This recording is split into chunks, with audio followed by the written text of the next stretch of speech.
I have made everything in heaven and earth, and thou shalt revere and cherish with awe the works of my hand with all thy strength. And thou shalt love thy neighbor as thyself.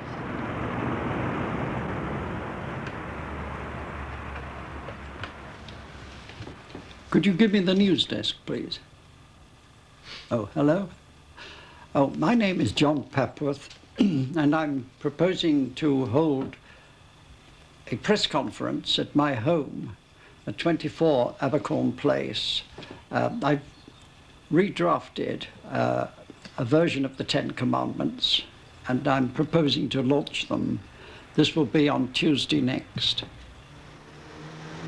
Until recently, I was acting in assistant capacity at St. Mark's Church in Hamilton Terrace, and a bit of a row blew up in the media and in my senior church circles about my remarks about shoplifting in supermarkets, big stores, and it's since been indicated that my services won't any longer be required, at least in St. Mark's. And after 12 years there, a bit of a blow, but we'll survive, no doubt.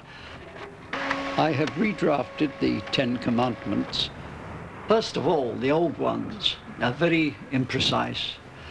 They have enormous gaps in them, and I think they don't marry up to modern conditions. I'm saying that thou shalt enjoy the gift of sex I have given thee as thou willst, but thou shalt not procreate excessively.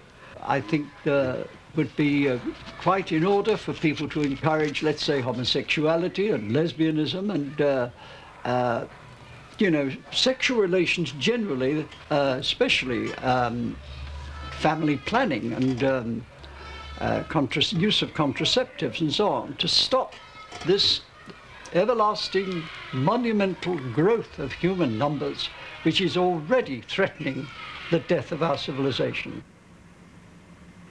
I had been reared in an orphanage, and I saw very little sign in my own life of the love and goodwill and everything, the sort of passwords of religious life. I think I would have called myself an atheist.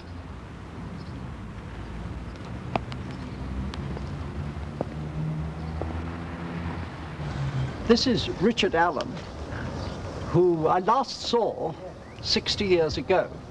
And we were boys here together, and we were just discussing. I have a very vivid memory of seeing him come out of the superintendent's office, which was just behind us, crying and rubbing his backside. He'd just been caned. And with a feeling of sympathy for him, I said, well, did it hurt? And just then the superintendent emerged. He said, you just come in here and I'll show you whether it hurt, and proceeded to cane me. And, well, life was like that in those days. What do you think, Richard? Yeah, absolutely. I don't remember that incident because I got the cane so often, you know, and I didn't think that anybody could have sympathy for me having a cane because it was a regular thing.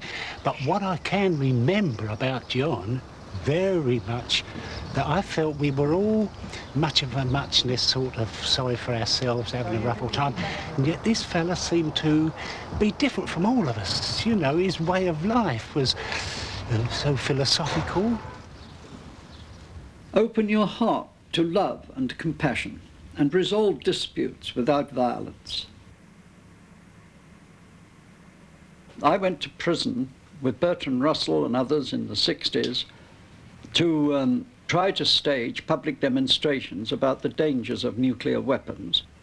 I threw myself into left-wing politics. I was a Labour Party candidate in one of the general elections in the 50s, I think. And the older I got, the more I came to understand that the modern attempt to live without God had failed. I've always been well aware that there are lots of things in the Bible make no sense at all, but then religion, it's not a matter of rational analysis, it's a matter of intuitive perceptions very often. If one wants to get to the guts of prayer, one has to take on board that Jesus is saying the kingdom of God is within you.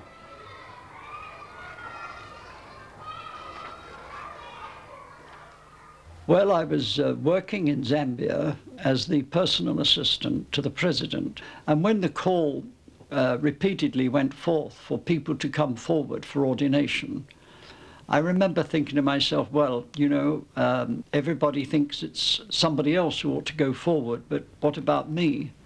I can't say that I felt any powerful spiritual impulse impelling me in that direction. It was just a sense that here was a need, and I put my name forward for training and subsequently ordained as a priest.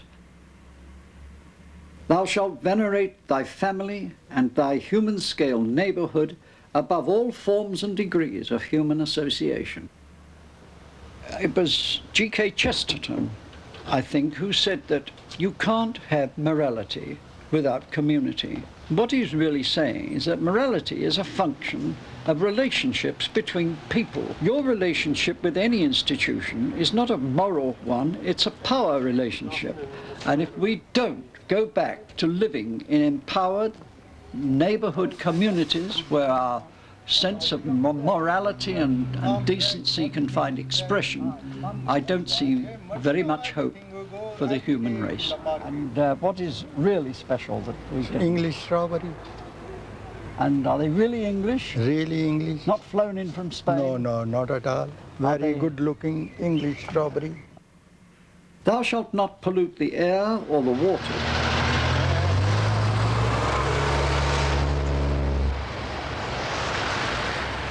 I think the car is one of the great enemies of community because it makes people drive all over the place and think they can find what they're looking for anywhere else but in their own neighborhood.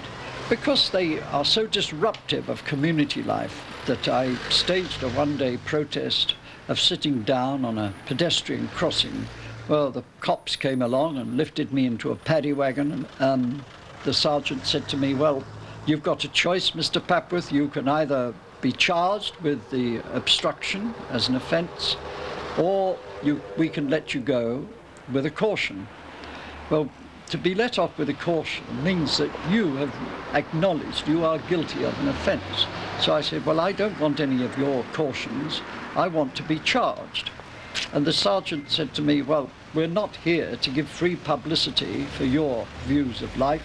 You can just bugger off. And so I did.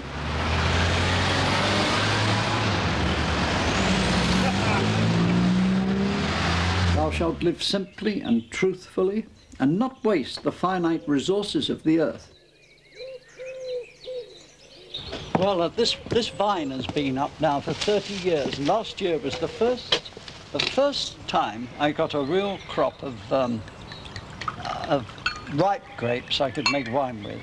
I got about 35 bunches, and I trod them with my bare feet in a giant plastic bucket.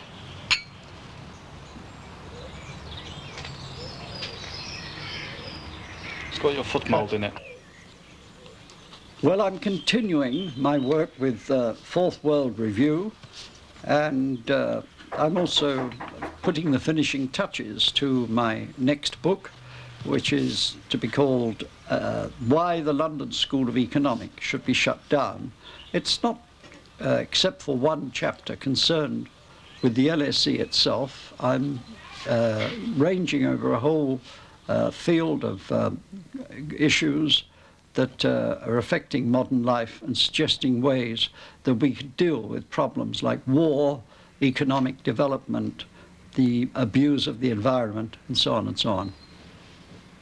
My journal, Fourth World Review, has simply been concerned to say, look, turn round, stop, think where you are and where you're going if you carry on as you are with these giant structures. Make them smaller so that ordinary human beings can again have some voice in the course of affairs and are able to make decisions that affect their lives.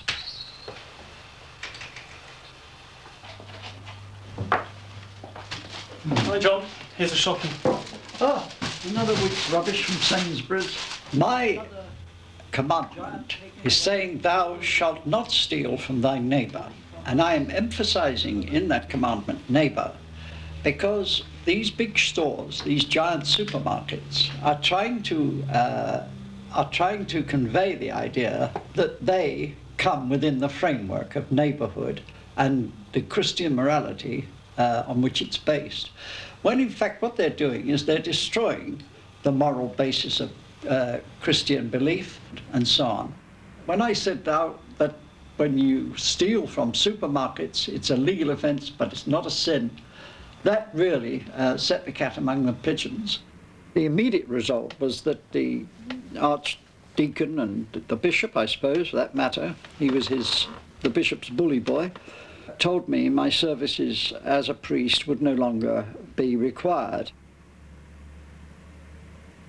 I think the general body of clergy have no training whatsoever in how to relate religious beliefs to the social order around them.